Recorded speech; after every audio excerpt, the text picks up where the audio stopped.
Annyeonghaseyo and good afternoon, Professor and the honored guests. We all know the song Baby Shark, right? But did you know that shark can continuously regrow their teeth, and human can possess the exact same genetic potential? And so what is stopping us for regrowing the teeth? We all have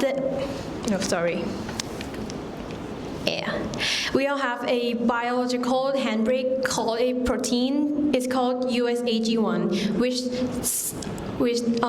block the teeth to grow after our adult teeth are formed. Recently, the scientists developed a anti-USAG1 antibody to release this brake. However, there's a catch. Injecting this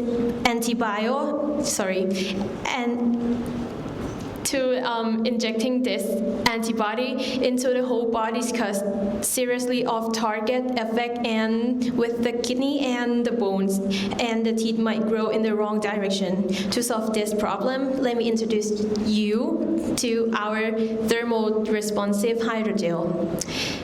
Here's how the material works. At the room temperature, it is a liquid. It's easy to fill and pre-fill in the syringe and inject directly into the target area.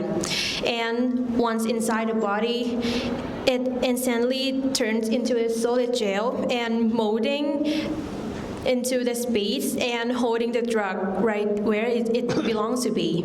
And our main objective is synthesis a biocompatible and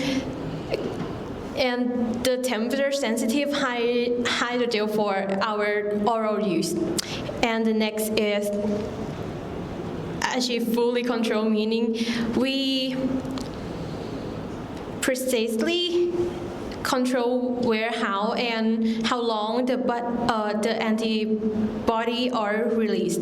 And the last one is ensure the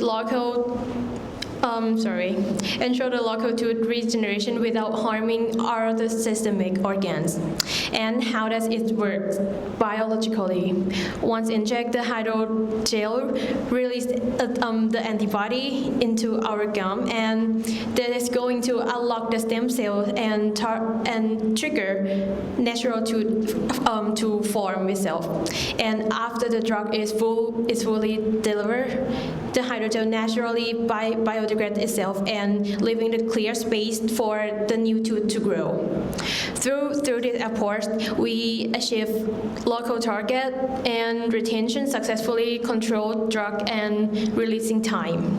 So the system can be adapted for periodontitis and bone grafting, or deliver growth factor like BPMs for artificial tissue engineering. And our ultimate goal is moving toward to clinical trials and developing pre-fills the syringe for product and easy to clinical adoption, especially target oral and craniofacial therapy.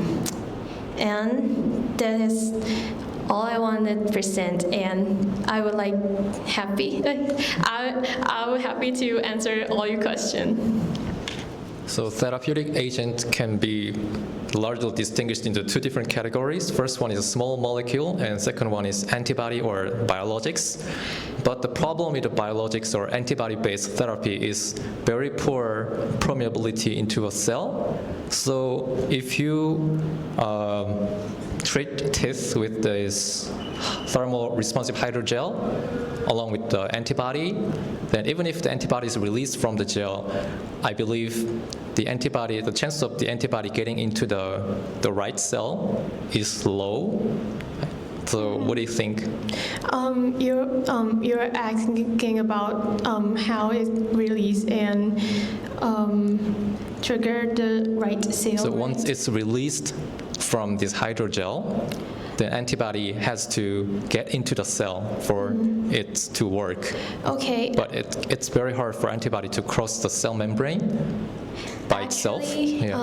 From the article that I has read and study, there are the scientists that create anti-USAG1 antibody.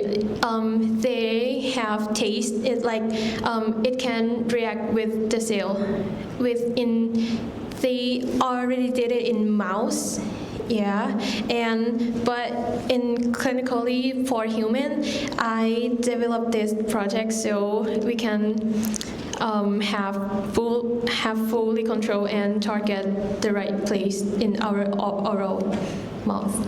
So this anti-USAG1 antibody will bind to the protein USAG1. This USAG1 protein, is this a membrane protein or it exists inside the protein? Oh, as a membrane protein, I think. Let me check. Like. Yeah. Okay. Okay, maybe.